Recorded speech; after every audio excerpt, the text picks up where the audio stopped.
মুন্সিগঞ্জের সিরাজদি খানে মধ্যপাড়া ইউনিয়ন পরিষদ চেয়ারম্যান হাজী আব্দুল করিম শেখের অপসারণের দাবিতে মানববন্ধন ও বিক্ষোভ মিছিল করেছে এলাকাবাসী।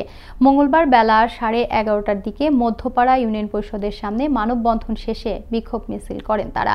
এতে অংশ নেন 5 শতাধিক নারী পুরুষ। চেয়ারম্যান আব্দুল করিম শেখ পদত্যাগ না করলে কঠোর আন্দোলনের হুঁশিয়ারি দেন বিক্ষোভকারীরা। এ সময় বক্তব্য রাখেন মধ্যপাড়া ইউনিয়নের সাবেক ইউপি সদস্য আব্দুর রহমান শেখ, সিরাজদি খান উপজেলা যুব দলের যুগ্ম আহ্বায়ক KM ইকবাল মাহমুদ ও সিরাজদি খান থানা স্বেচ্ছাসেবক দলের সদস্য সচিব শেখ রাসেল সহ অন্যান্যরা। দুর্দশ সন্ত্রাসী বাদামদলী সন্ত্রাসী করিম, তিনি বিনা ভোটের চেয়ারম্যান। তিনি যখন চেয়ারম্যান নির্বাচন করছেন, তিনি আমাদের কাউকে মধ্যপাড়া কোনো ভোট কেন্দ্রে যেতে দেয় নাই।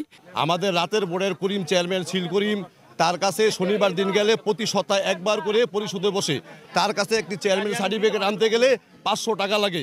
এই চেয়ারম্যান হয়ে তিনি আওয়ামী লীগের থানা কোষাধ্যক্ষ, সেই পাওয়ারে মধ্যপাড়া ইউনিয়নে সে কখনোই ইউপি অফিসে বসেন নাই।